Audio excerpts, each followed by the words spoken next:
Chapter 5. Christianity and the Roman Empire. Although the tale of the 10 persecutions is a myth, this is not by any means to pronounce as myths all stories of the persecution of Christians by pagan Rome.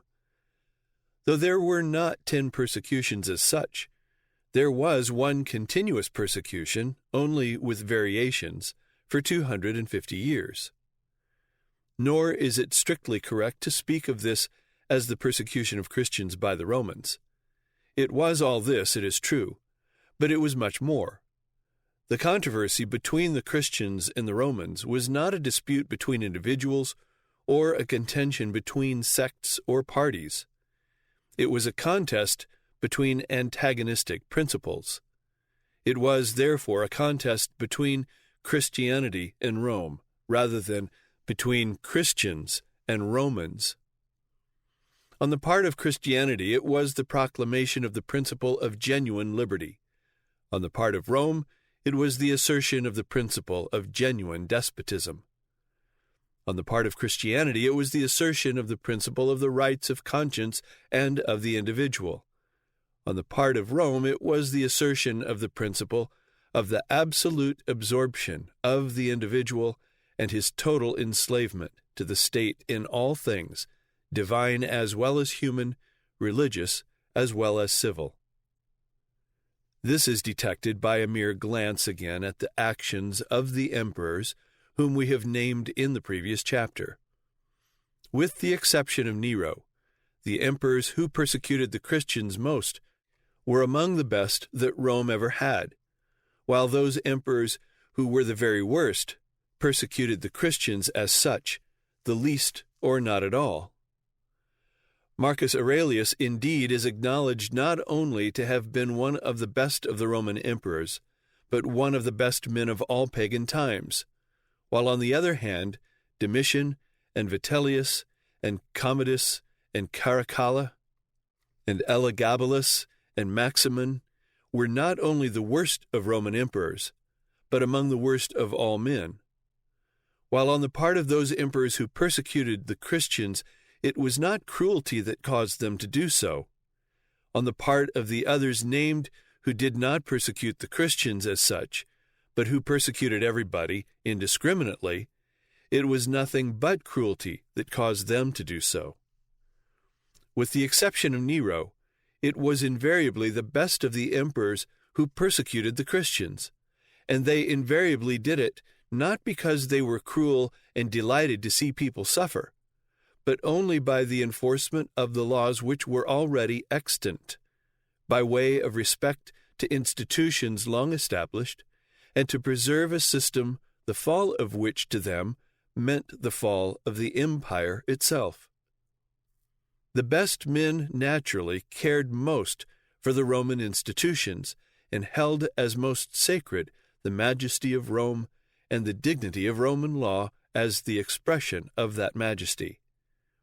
Being thus the most jealous of the Roman integrity and Roman institutions, any disregard of the majesty of Rome, or any infraction of the laws, would not be suffered by them to go unnoticed. Christians, caring nothing for the majesty of Rome in view of the awful majesty of Jesus Christ, not only disregarded the Roman laws on the subject of religion, but asserted the right to disregard them, and held it to be the most sacred and heaven-enjoined duty to spread abroad these views to all people. Consequently, in the very nature of things, these would be the first ones to incur the displeasure of those emperors who held sacred the Roman institutions.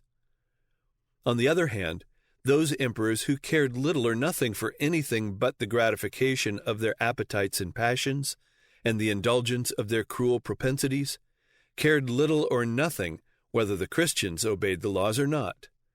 They themselves cared nothing for the laws, the manners, or the institutions of Rome, and they cared little whether other people cared for these things or not.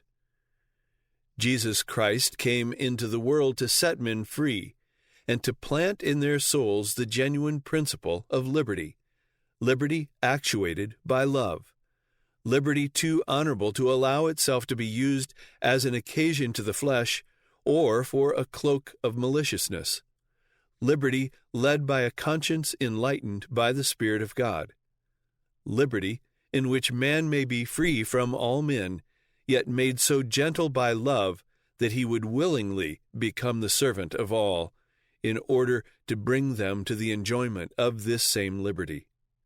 This is freedom indeed. This is the freedom which Christ gave to man. For whom the Son makes free is free indeed. In giving to men this freedom, such an infinite gift could have no other result than that which Christ intended, namely, to bind them in everlasting, unquestioning, unswerving allegiance to him as the royal benefactor of the race. He thus reveals himself to men as the highest good, and brings them to himself as the manifestation of that highest good, and to obedience to his will as the perfection of conduct. Jesus Christ was God manifest in the flesh. Thus, God was in Christ reconciling the world to himself, that they might know him, the only true God, and Jesus Christ whom he sent. He gathered to himself disciples, instructed them in his heavenly doctrine, endued them with power from on high, sent them forth into all the world to preach this gospel of freedom to every creature, and to teach them to observe all things whatsoever he had commanded them. The Roman Empire then filled the world, the sublimest incarnation of power, and a monument, the mightiest of greatness, built by human hands, which has upon this planet been suffered to appear. That empire, proud of its conquests, and exceedingly jealous of its claims, asserted its right to rule in all things, human and divine. In the Roman view, the state took precedence of everything. It was entirely out of respect to the state and wholly to preserve the state, that either the emperors or the laws ever forbade the exercise of the Christian religion. According to Roman principles, the state was the highest idea of good. The idea of the state was the highest idea of ethics, and within that was included all actual realization of the highest good. Hence, the development of all other goods pertaining to humanity was made dependent on this. Man, with all that he had, was subordinated to the state. He must have no higher aim than to be a servant of the state. He must seek no higher good than that which the state could bestow. Thus, every Roman citizen was a subject, and every Roman subject was a slave. The more distinguished a Roman became, the less was he a free man. The omnipotence of the law, the despotism of the rule, drove him into a narrow circle of thought and action, and his credit and influence depended on the sad austerity of his life. The whole duty of man, with the humblest and greatest of the Romans, was to keep his house in order and be the obedient servant of the state. It will be seen at once that for any man to profess the principles and the name of Christ was virtually to set himself against the Roman Empire. For him to recognize God as revealed in Jesus Christ as the highest good was but treason against the Roman state. It was not looked upon by Rome as anything else than high treason, because as the Roman state represented to the Roman the highest idea of good, for any man to assert that there was a higher good was to make Rome itself subordinate. And this would not be looked upon in any other light by Roman pride than as a direct blow at the dignity of Rome and subversive of the Roman state.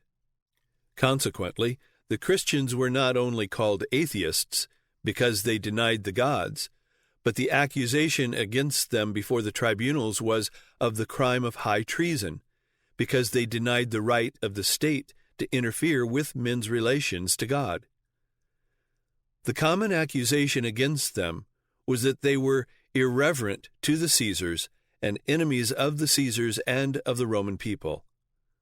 To the Christian, the Word of God asserted with absolute authority, "Fear God and keep His commandments, for this is the whole duty of man." To him, obedience to this word through faith in Christ was eternal life. This to him was the conduct which showed his allegiance to God as the highest good, a good as much higher than that of the Roman state as the government of God is greater than was the government of Rome. This idea of the state was not merely the state as a civil institution, but as a divine institution and the highest conception of divinity itself. The genius of Rome was the supreme deity. Thus, the idea of the state as the highest good was the religious idea, and consequently, religion was inseparable from the state.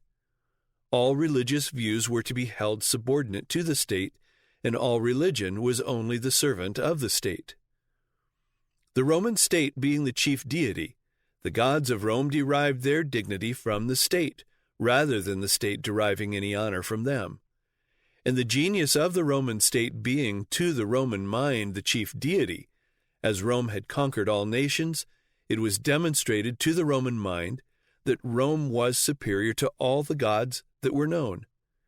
And though Rome allowed conquered nations to maintain the worship of their national gods, these, as well as the conquered people, were considered only as servants of the Roman state. Every religion was held subordinate to the religion of Rome, and though all forms of religion might come to Rome and take their places in its pantheon, they must come as the servants of the state. The state being the Romans' conception of the highest good, Rome's own gods derived all their dignity from the fact that they were recognized as such by the state. It was counted by the Romans an act of the greatest condescension and an evidence of the greatest possible favor to bestow state recognition upon any foreign gods, or to allow any Roman subject to worship any other gods than those which were recognized as such by the Roman state. A fundamental maxim of Roman legislation was, "No man shall have for himself particular gods of his own. No man shall worship by himself any new or foreign gods, unless they are recognized by the public laws." Cicero. Again, the Roman state being the supreme deity, the Senate and people were but the organs through which its ideas were expressed. Hence the maxim vox populi, vox Dei. The voice of the people is the voice of God.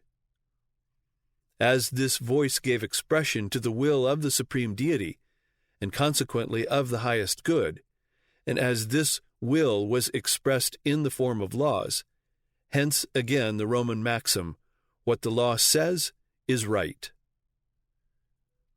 It is very evident that in such a system there was no place for individuality. The state was everything, and the majority was in fact the state. What the majority said should be. That was the voice of the state. That was the voice of God. That was the expression of the highest good. That was the expression of the highest conception of right. And everybody must assent to that or be considered a traitor to the state. The individual was but a part of the state. There was, therefore, no such thing as the rights of the people.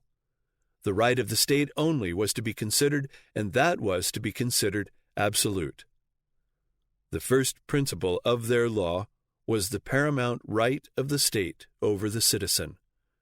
Whether as head of a family or as proprietor, he had no natural rights of his own.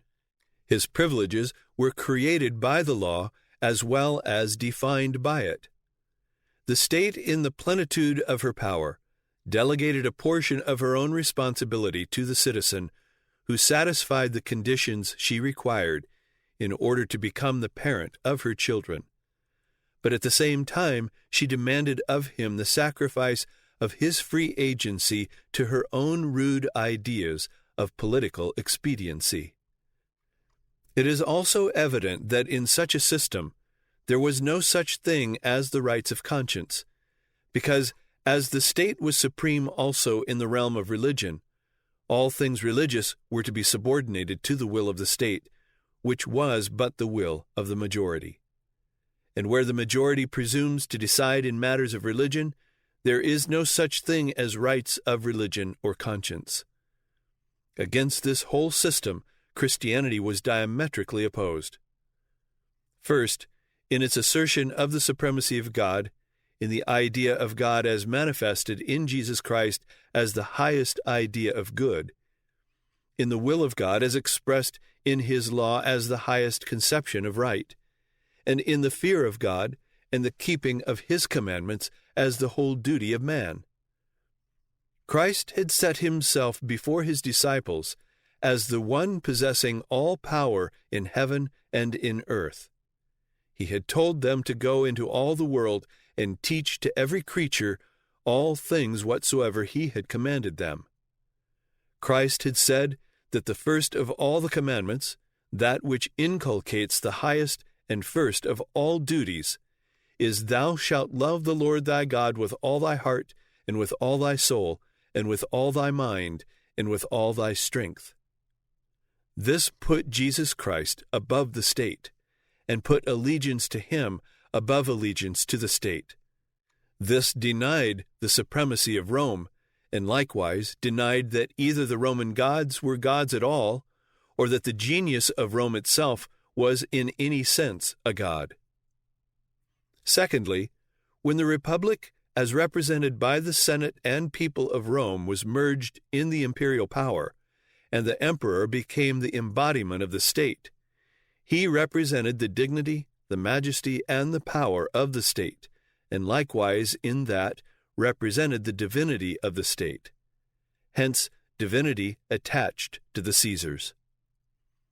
Christianity was directly opposed to this, as shown by the word of Christ, who, when asked by the Pharisees and the Herodians whether it was lawful to give tribute to Caesar or not, answered, Render therefore unto Caesar the things which are Caesar's, and unto God the things that are God's.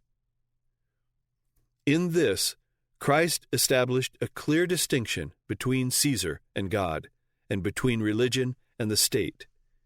He separated that which pertains to God from that which pertains to the state. Only that which was Caesar's was to be rendered to Caesar, while that which is God's was to be rendered to God, and with no reference whatever to Caesar.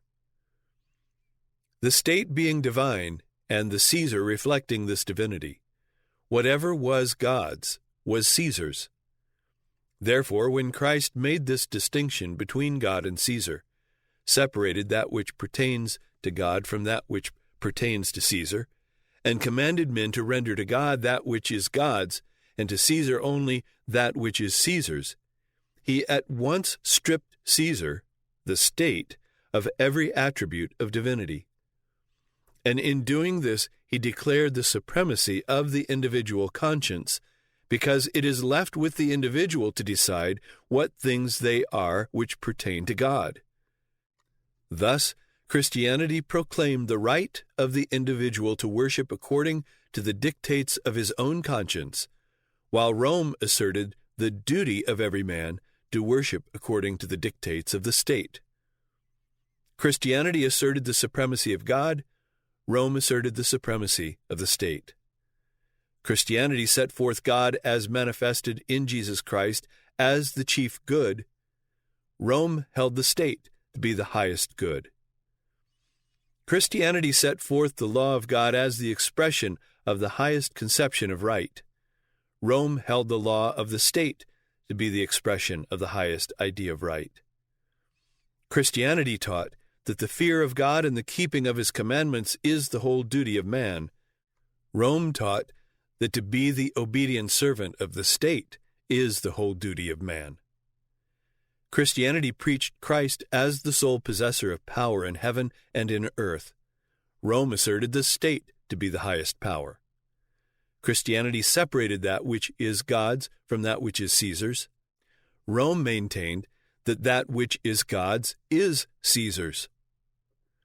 This was the contest, and these were the reasons of it between Christianity and the Roman Empire. Yet in all this, Christianity did not deny to Caesar a place. It did not propose to undo the state. It only taught the state its proper place, and proposed to have the state take that place and keep it. Christianity did not dispute the right of the Roman state to be. It only denied the right of that state to be in the place of God. In the very words in which he separated between that which is Caesar's and that which is God's, Christ recognized the rightfulness of Caesar to be, and that there were things that rightfully belonged to Caesar, and which were to be rendered to him by Christians. He said, "Render therefore to Caesar the things that are Caesar's." In these words he certainly recognized that Caesar had jurisdiction in certain things, and that within that jurisdiction he was to be respected. As Caesar represented the state, in this scripture the phrase represents the state, whether it be the state of Rome or any other state on earth. This is simply the statement of the right of civil government to be, that there are certain things over which civil government has jurisdiction, and that in these things the authority of civil government is to be respected. This jurisdiction is more clearly defined in Paul's letter to the Romans, chapter 13, verses 1 through 10. There it is commanded, "Let every soul be subject unto the higher powers." In this is asserted the right of the higher powers, that is, the right of the state, to exercise authority, and that Christians must be subject to that authority. Further, it is given as a reason for this that there is no power but of God. The powers that be are ordained of God. This not only asserts the right of the state to be and to exercise authority, but it also asserts the truth that the state is an ordinance of God, and the power which it exercises is ordained of God. Yet in this very assertion, Christianity was held to be antagonistic to Rome, because it put the God of the Christians above the Roman state, and made the state to be only an ordinance of the God of the Christians. For the Roman Empire, or for any of the Roman emperors, to have recognized the truth of this statement would have been at once to revolutionize the whole system of civil and religious economy of the Romans, and to deny at once the value of the accumulated wisdom of all the generations of the Roman ages. Yet that was the only proper alternative of the Roman state, and that is what ought to have been done. Civil government being thus declared to be of God, and its authority ordained of God, the instruction proceeds. Whosoever therefore resisteth the power, resisteth the ordinance of God, and they that resist shall receive to themselves damnation. Wherefore ye must needs be subject, not only for wrath, but also for conscience sake. Governments being of God, and their authority being ordained of God, Christians, in respecting God, will necessarily respect in its place the exercise of the authority ordained by Him. But this authority, according to the words of Christ, is to be exercised only in those things which are Caesar's, and not in things which pertain to God. Accordingly, the letter to the Romans proceeds, "For this cause pay ye tribute also, for they are God's ministers, attending continually upon this very thing."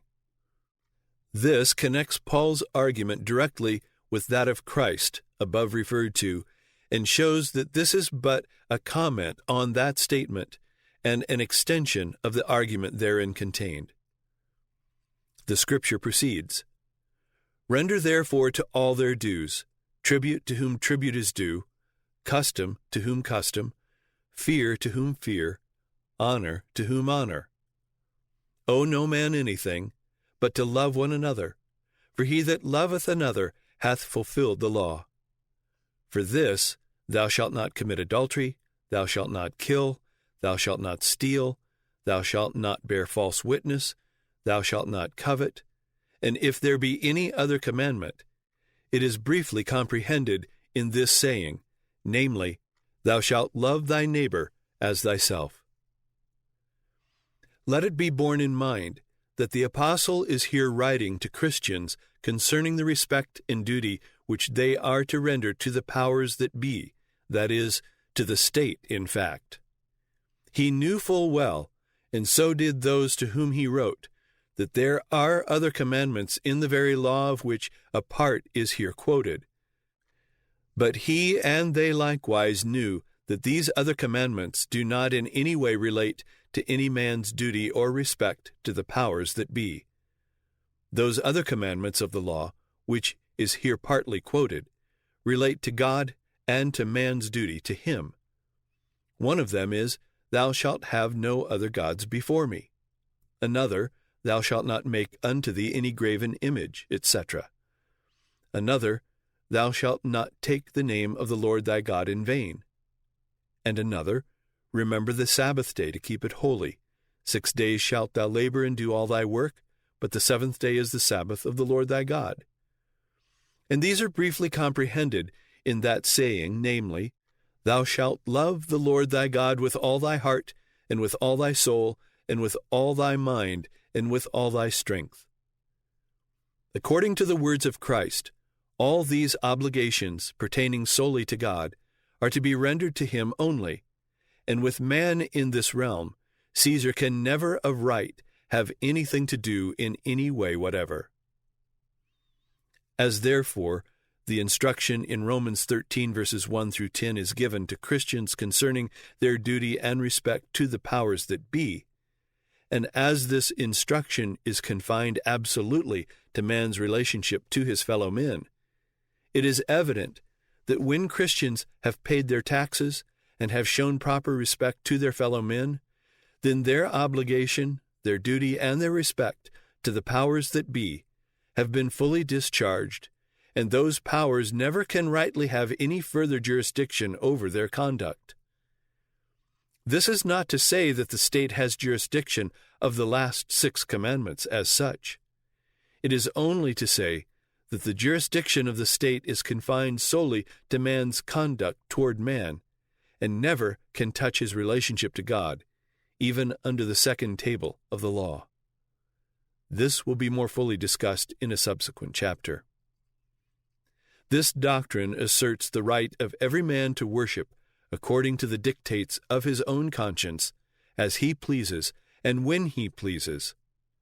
Just this, however, was the subject of the whole controversy between Christianity and the Roman Empire.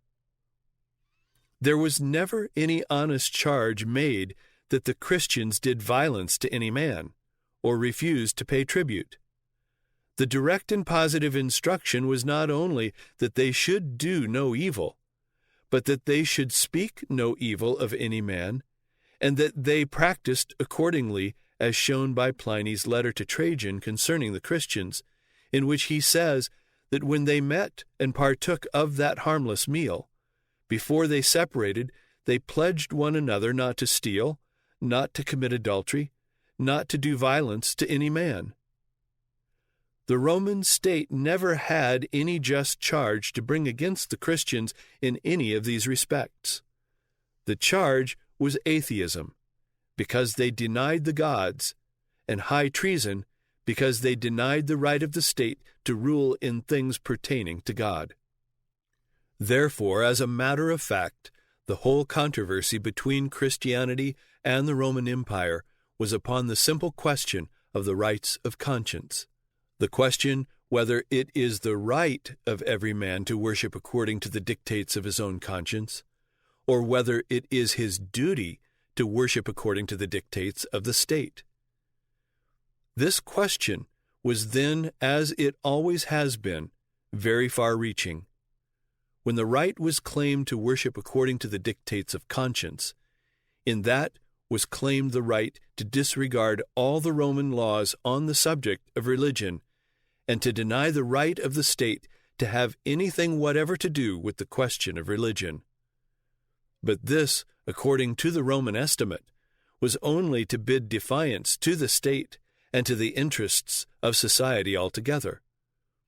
The Roman state, so intimately and intricately connected with religion, was but the reflection of the character of the Roman people, who prided themselves upon being the most religious of all nations, and Cicero commended them for this because their religion was carried into all the details of life. The Roman ceremonial worship was very elaborate and minute, applying to every part of daily life.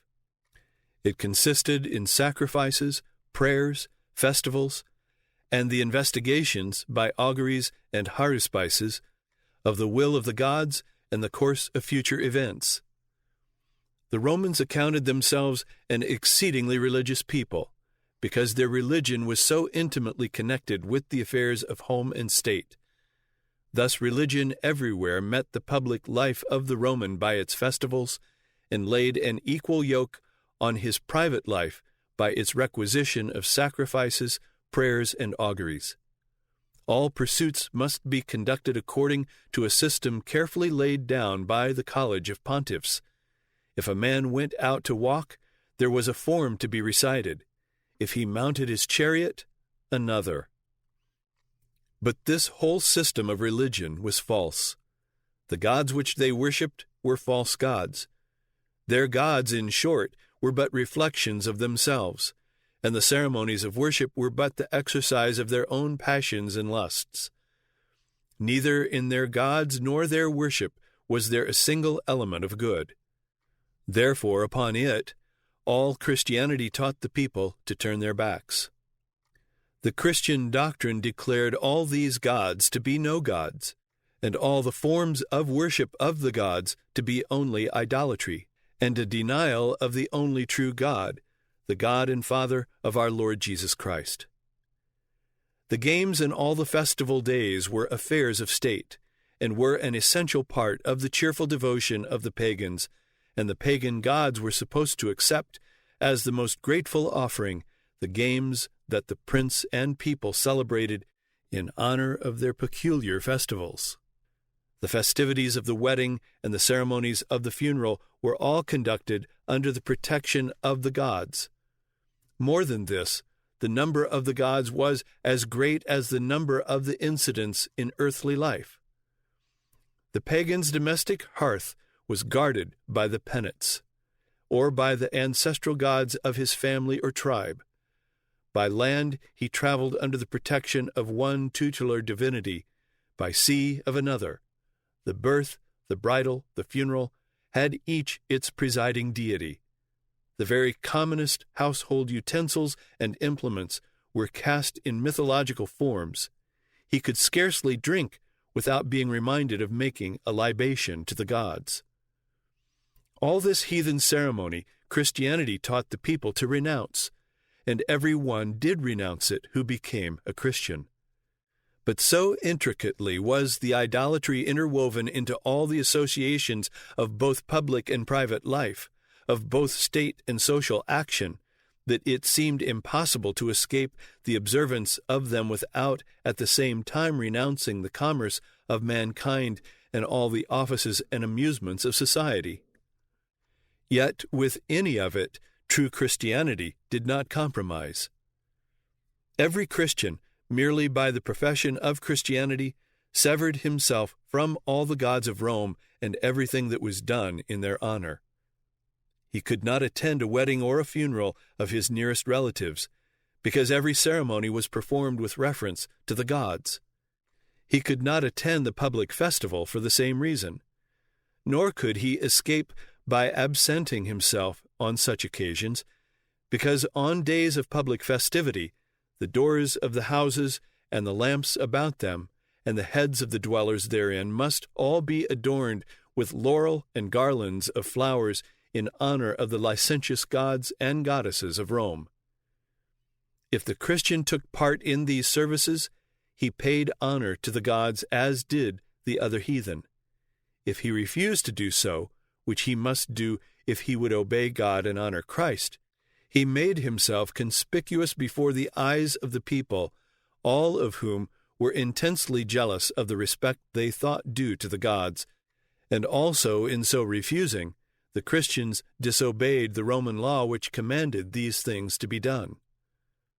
All this subjected the Christian to universal hatred, and as the laws positively forbade everything that the Christians taught, both with reference to the gods and to the state, the forms of law furnished a ready channel through which this hatred found vent.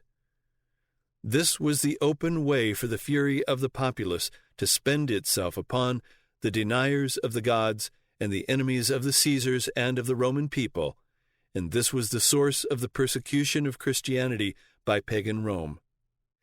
Before Christ was born into the world, Maecenas, one of the two chief ministers of Augustus, had given to that first of Roman emperors the following counsel as embodying the principle which should characterize the imperial government. Worship the gods in all respects according to the laws of your country, and compel all others to do the same.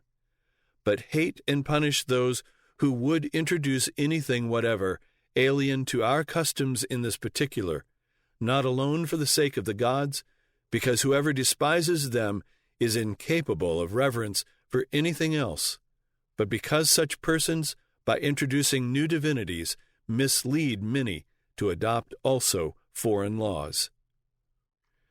The Christians did refuse to worship the gods according to the laws, or in any other way. They did introduce that which was preeminently alien to all the Roman customs in this particular. They did despise the gods. In the presence of the purity, the goodness, and the inherent holiness of Jesus Christ, the Christians could have no other feeling than that of abhorrence for the wicked, cruel, and licentious gods of the heathen. And when from love for Christ they shrank in abhorrence from this idolatry, it only excited to bitter hatred the lovers of the licentious worship of the insensate gods, and, as above stated, there was the law, and there the machinery of the state, ready to be used in giving force to the religious enmity thus excited. One of the ruling principles of law in the Roman state was this: whoever introduces new religions, the tendency and character of which are unknown, whereby the minds of men may be disturbed, shall, if belonging to the higher rank, be banished, if to the lower, punished with death. Nothing could be more directly condemned by this law than was Christianity. Number one, it was wholly a new religion, one never before heard of. It was not in any sense a national religion, but was ever announced as that which should be universal. Being so entirely new, in the nature of the case, its tendency and character were unknown to the Roman mind. Number two, of all religions the world has ever known, Christianity appeals most directly to the minds of men. The first of all the commandments demanding the obedience of men declares, "Thou shalt love the Lord thy God with all thy heart, with all thy mind."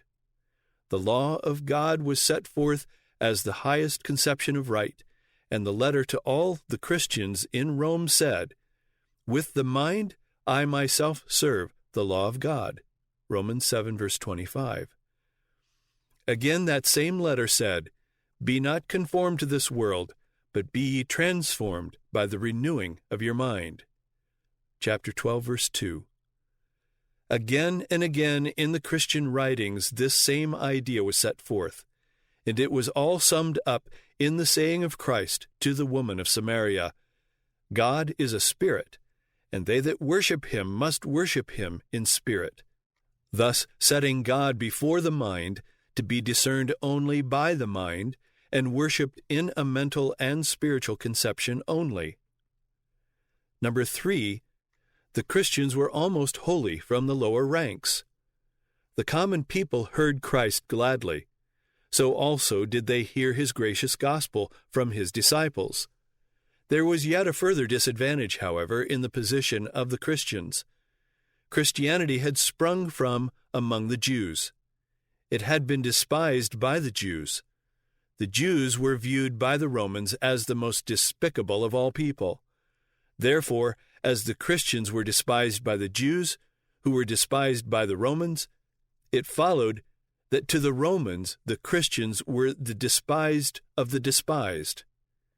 It was but the record of a literal fact which Paul wrote, "We are made as the filth of the world, and are the offscouring of all things unto this day." 1 Corinthians 4, verse 13. The law declared that if those who did what the statute forbade belonged to the lower ranks, they were to be punished with death. And as the Christians were mostly from the lower ranks, death became the most common penalty incurred by the profession of Christianity. There was yet another disadvantage. These laws had all been framed, and the system had been established long before there were any Christians in the world. Therefore, the teaching of the Christians, their practice, and their disregard of the Roman laws appeared to the Romans in no other light than as an open insurrection against the government and an attempt at the dissolution of society itself. The persecution of the Christians, having its foundation principle in the system of laws and government of Rome, proceeded from 4 distinct causes and from 4 distinct sources. First, from the populace. The Christians refused to pay any respect or honor whatever to the gods to whom the people were devoted in every act and relationship of life. They were charged at once with being atheists and enemies of the gods, and therefore of being the direct cause of all the calamities and misfortunes that might befall anybody from any source.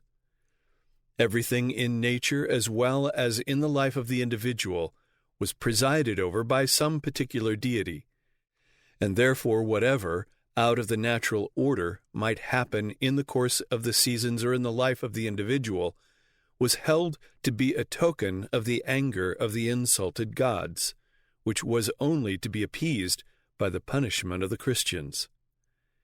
If the fall of rain was long delayed so that crops and pastures suffered, it was laid to the charge of the Christians. If, when rain did come, there was too much, so that the rivers overflowed and did damage, they charged this likewise to the Christians. If there was an earthquake or a famine, the Christians' disrespect to the gods was held to be the cause of it. If an epidemic broke out, if there was an invasion by the barbarians, or if any public calamity occurred, it was all attributed to the anger of the gods, which was visited upon the state and the people on account of the spread of Christianity. For instance, Aesculapius was the god of healing, and as late as the time of Diocletian, when a plague had spread far through the empire and continued a long time, Porphyry, who made strong pretensions to being a philosopher, actually argued that the reason why the plague could not be checked was that the spread of Christianity had destroyed the influence of Aesculapius. When such things as this were soberly announced as the opinion of the wise, it can readily be understood how strong a hold the same superstition had upon the minds of the common heathen. The turning away of individuals from the worship of the gods and their renouncing all respect for them, and holding as idolaters only those who would show respect to them, excited the most bitter feelings in the great mass of the people. When there was added to this the calamities and misfortunes that might befall, which were held to be but a manifestation of the anger of the gods, and their sympathy with the people in their antagonism to Christianity, all these things tended only to deepen that feeling of bitterness and to inspire the populace with the idea that they were doing the will of the gods and performing the most acceptable service when they executed vengeance upon the offending Christians. And when superstition has once found out victims to whose guilt or impiety it may ascribe the divine anger, human revenge mingles itself with the relentless determination to propitiate offended heaven, and contributes still more to blind the judgment and exasperate the passions. Nor was this resentment always confined to respect for the gods, but often private spite and personal animosities were indulged under cover of allegiance to the gods and respect to the laws. This was shown not only by prosecution before the magistrates, but by open riot and mob violence, and there was no lack of individuals to work upon the riotous propensities of the superstitiously enraged people.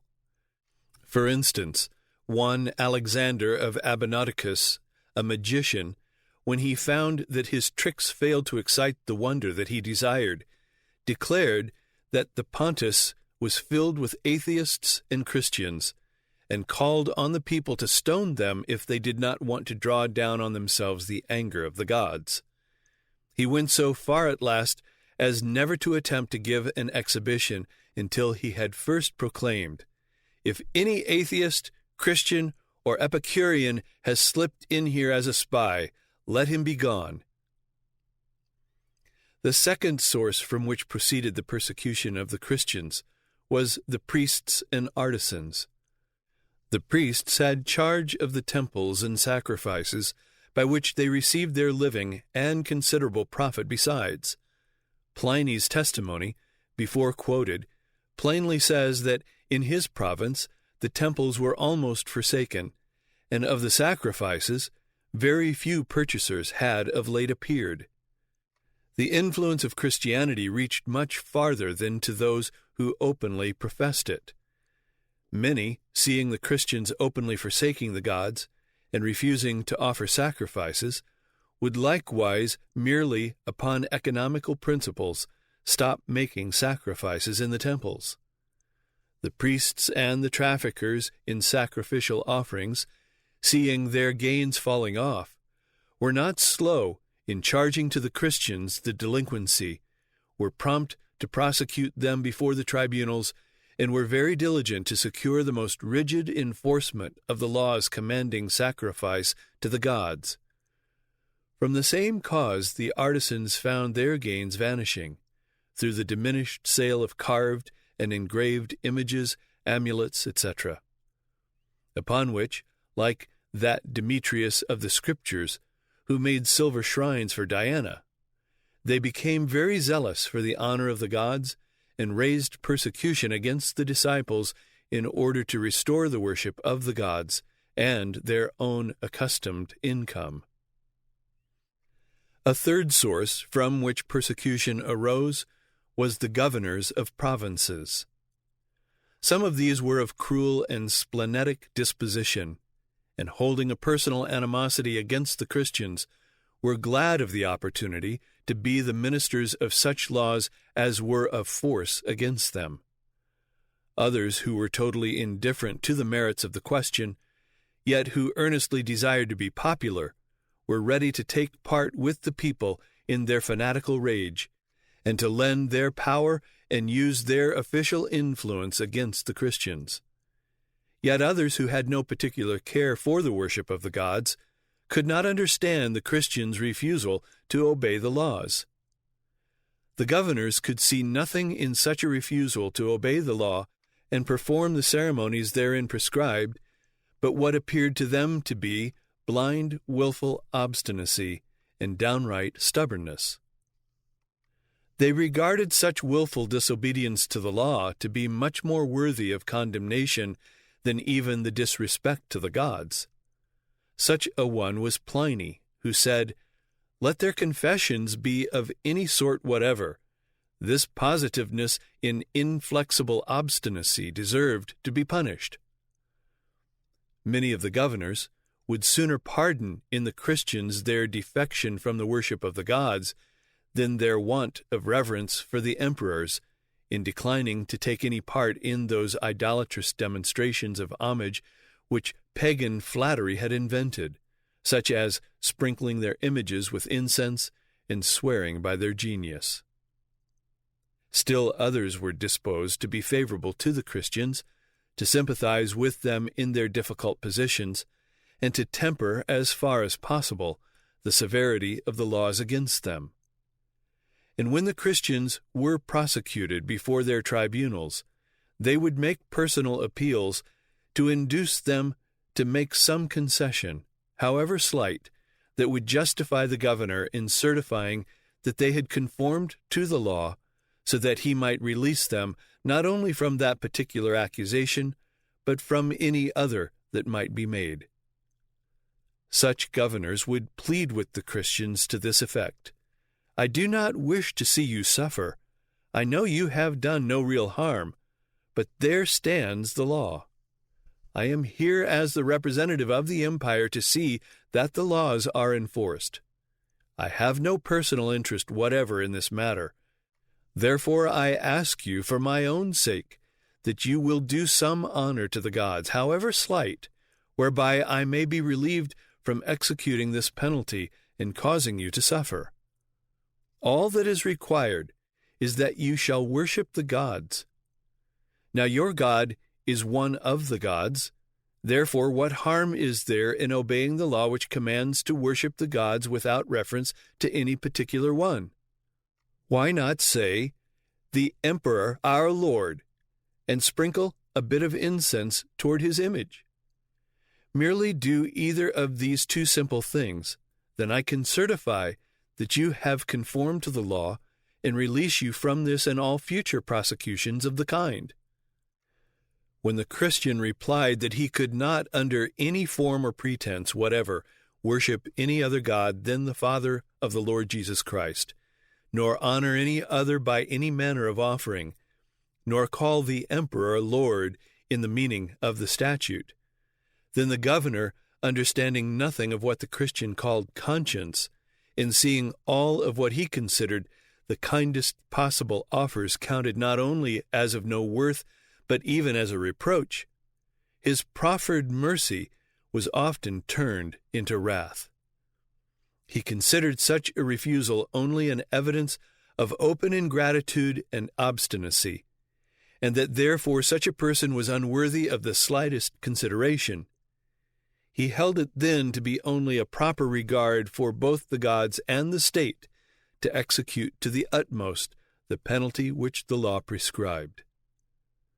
Another thing that made the action of the Christians more obnoxious to the Roman magistrates was not only their persistent disregard for the laws touching religion, but their assertion of the right to disregard them. And this plea seemed the more impertinent from the fact that it was made by the despised of the despised. The fourth source from which persecution came to the Christians was the emperors. Yet until Christianity had become so widespread as to attract the attention of the emperor, there was no general persecution from this source. The first persecution by the direct instigation of the emperors was that inflicted by Nero. With this exception, the persecution of the Christians by the emperors was solely as the representatives of the state, to maintain the authority of the state and the dignity of her laws, and to preserve the state from the certain ruin which they supposed to be threatened from Christianity. This explains why it was that only the best of the emperors persecuted the Christians as such. In the emperor was merged the state. He alone represented the divinity of the Roman state. The Christians' refusal to recognize in him that divinity, or to pay respect to it in any way, was held to be open disrespect to the state. The Christians' denial of the right of the state to make or enforce any laws touching religion or men's relationship to God was counted as an undermining of the authority of government.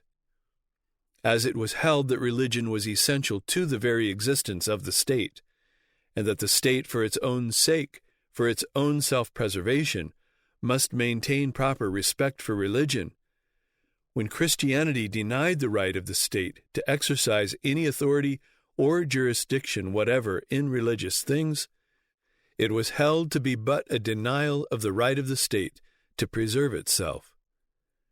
Therefore, when Christianity had become quite generally spread throughout the empire, it seemed to such emperors as Marcus Aurelius, Decius, Valerian, and Diocletian, emperors who most respected Roman institutions, that the very existence of the empire was at stake. Consequently, their opposition to Christianity was but an effort to save the state, and was considered by them as the most reasonable and laudable thing in the world. And it was only as a matter of state policy that they issued edicts or emphasized those already issued for the suppression of Christianity. In making or enforcing laws against the Christians, it was invariably the purpose of these emperors to restore and to preserve the ancient dignity and glory of the Roman state. In an inscription by Diocletian, it is distinctly charged that by Christianity the state was being overturned, and his views on this subject are seen in the following extract from one of his edicts. The immortal gods have, by their providence, arranged and established what is right. Many wise and good men are agreed that this should be maintained unaltered. They ought not to be opposed. No new religion must presume to censor the old, since it is the greatest of crimes to overturn what has been once established by our ancestors and what has supremacy in the state.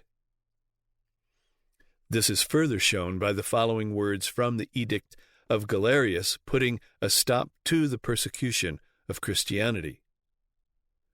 Among other matters which we have devised for the benefit and common advantage of our people, we have first determined to restore all things according to the ancient laws and the public institutions of the Romans, and to make provision for this, that also the Christians who have left the religion of their fathers should return again to a good purpose and resolution. With persecution proceeding from these four sources, it is evident that from the day that Christ sent forth his disciples to preach the gospel, the Christians were not certain of a moment's peace.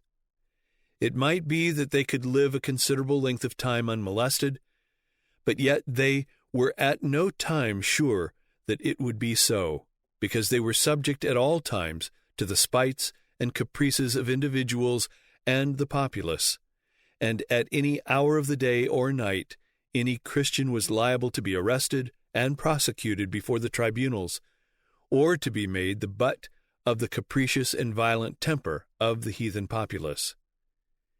Yet to no one of these sources more than another could be attributed the guilt or the dishonor of the persecution, because each one was but the inevitable fruit of that system from which persecution is inseparable. The theory which attaches blame to the emperors as the persecutors of the Christians is a mistaken one, because the emperor was but the representative, the embodiment of the state itself. The state of Rome was a system built up by the accumulated wisdom of all the Roman ages, and to expect him whose chief pride was that he was a Roman, and who was conscious that it was the highest possible honor to be a Roman emperor, to expect such a one to defer to the views of a new and despised sect of religionists whose doctrines were entirely antagonistic to the entire system of which he was a representative, would be to expect more than Roman pride would bear. As the case stood, to have done such a thing would have been to make himself one of the despised sect, or else the originator of another one, worthy only in the eyes of the populace of the same contempt as these. Of course, we know now that the emperors should have done just that thing, and they were told then that they ought to do it, but the fact is nevertheless that Roman pride would not yield. Nor is this the only case of the kind in the history of Christianity. The theory that would make the governors responsible is likewise a mistaken one, because the governors were simply the officers of the state, set over a particular province to conduct the affairs of the government and to maintain the laws. It was not in their power to set aside the laws, although, as we have seen, some of them even went as far as possible in that direction rather than cause the Christians to suffer by enforcing the law. The only theory that will stand the test at all is that which places upon the priests and the people the guilt of the persecutions. They were the ones who did it from real bitterness of the persecuting spirit. And yet to attach all the blame to these would be a mistake, because it would have been impossible for them to persecute had it not been for the system of government of which they were a part. Had the state been totally separated from religion, taking no cognizance of it in any way whatever, had the state confined itself to its proper jurisdiction and used its power and authority to compel people to be civil and to maintain the public peace, it would have been impossible for either people, priests, governors, or emperors to be persecutors. Had there been no laws on the subject of religion, no laws enforcing respect for the gods, nor prohibiting the introduction of new religions, even though religious controversies might have arisen, and having arisen even had they engendered bitter controversies and stirred up spiteful spirits, it would have been impossible for any party to do any manner of wrong to another. Instead of this, however, the Roman government was a system in which religion was inseparable from the state, a system in which the religion recognized was held as essential to the very existence of the state, and the laws which compelled respect to this religion were but the efforts of the state at self-preservation. Therefore, there was a system permanently established, and an instrument formed, ready to be wielded by every one of these agencies to persecute the professors of that religion. Except in the cases of the open violence of the mob, all that was done in any instance by any of the agencies mentioned was to enforce the law. If the Christians had obeyed the laws, they never would have been persecuted. But that was the very point at issue. It was not right to obey the laws. The laws were wrong. To obey the laws was to cease to be a Christian. To obey the laws was to dishonor God and to deny Christ. To obey the laws was to consent that mankind should be deprived of the blessing of both civil and religious liberty, as well as to forfeit for themselves eternal life. If religion be properly a matter of state, and rightfully a subject of legislation, then there never was any such thing as persecution of the Christians. And what is more, there never has been in all history any such thing as persecution on account of religion. If religion be properly a subject of legislation and of law, then it is the right of the state to make any laws it may choose on the subject of religion, and it is its right to attach to these laws whatever penalty will most surely secure proper respect for the religion chosen. And if the legislation be right, if the law be right, the enforcement of the law under whatever penalty cannot be wrong. Consequently, if religion be properly a matter of the state, of legislation, and of law, there never was and there never can be any such thing as persecution on account of religion or for conscience' sake. From all these evidences, it is certain that the real blame and the real guilt of the persecution of the Christians by the Roman Empire lay in the pagan theory of state and government, the union of religion and the state. This was the theory of the state, and the only theory that then held sway, and this necessarily embodied both a civil and a religious despotism. And as Jesus Christ came into the world to set men free, and to plant in their hearts and minds the genuine principles of liberty, it was proper that he should command that this message of freedom and this principle of liberty should be proclaimed in all the world to every creature, even though it should meet with the open hostility of earth's mightiest power. And proclaim it his disciples did, at the expense of heavy privations and untold sufferings. Among the authentic records of pagan persecutions, there are histories which display, perhaps more vividly than any other, both the depth of cruelty to which human nature may sink and the heroism of resistance it may attain. The most horrible recorded instances of torture were usually inflicted either by the populace or in their presence in the arena. We read of Christians bound in chairs of red-hot iron, while the stench of their half-consumed flesh rose in a suffocating cloud to heaven. Of others who were torn to the very bone by shells or hooks of iron, of holy virgins given over to the lust of the gladiator or to the mercies of the pander, of 227 converts sent on one occasion to the mines, each with the sinews of one leg severed by a red-hot iron, and with an eye scooped from its socket, a fire so slow that the victims writhed for hours in their agonies, of bodies torn limb from limb or sprinkled with burning lead, of mingled salt and vinegar poured over the flesh that was bleeding from the rack, of tortures prolonged and varied through entire days. For the love of their divine Master, for the cause they believed to be true, men and even weak girls endured these things without flinching, when one word would have freed them from their sufferings. No opinion we may form of the proceedings of priests in a later age should impair the reverence with which we bend before the martyr's tomb.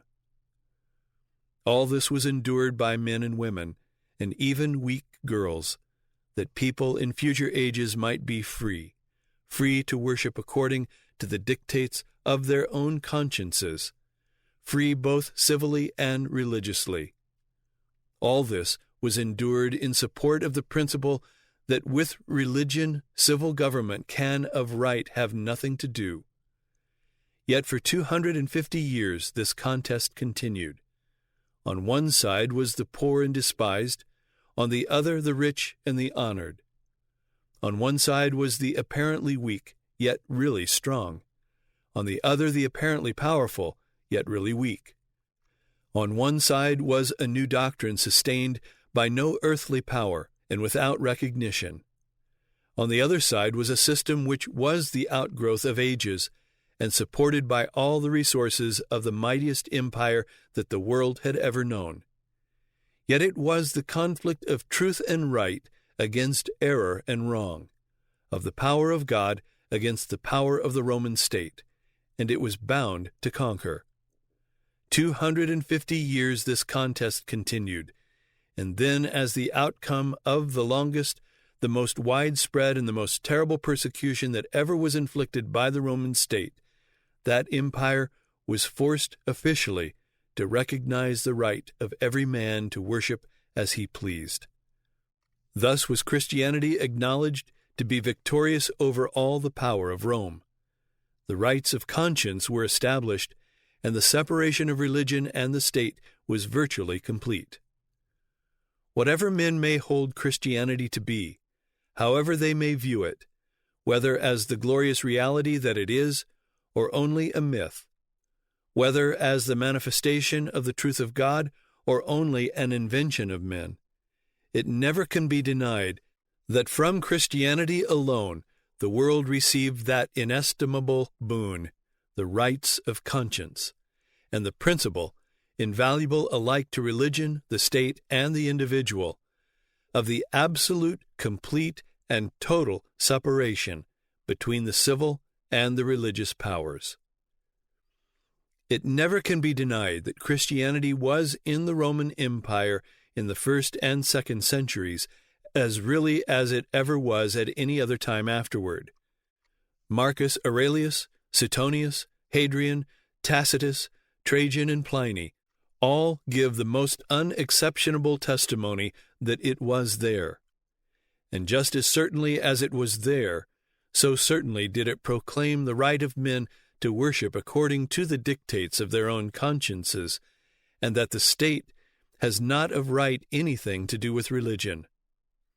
And so certainly was there a prolonged and terrible contest upon this issue. Therefore, those who object to Christianity while advocating the rights of conscience and opposing a union of religion and the state contradict themselves and undermine the foundation upon which they stand. Christianity is the glorious original of the rights of conscience and of the individual. Jesus Christ was the first to announce it to the world, and his disciples were the first to proclaim it to all men, and to maintain it in behalf of all men in all future ages. George Bancroft states the literal truth when he says, "No one thought of vindicating religion for the conscience of the individual, till a voice in Judea, breaking day for the greatest epoch in the life of humanity, by establishing a pure, spiritual, and universal religion for all mankind, enjoined to render to Caesar only that which is Caesar's. The rule was upheld during the infancy of the gospel for all men." Therefore, it is not too much to repeat that from Christianity alone the world has received that inestimable boon, the rights of conscience, and the principle invaluable alike to religion, the state, and the individual, of the absolute, complete, and total separation between the civil and the religious powers. Yet this victory of Christianity over pagan Rome was no sooner won, and the assured triumph of Christianity was no sooner at hand, than ambitious bishops and political priests perverted it and destroyed the prospect of all its splendid fruit.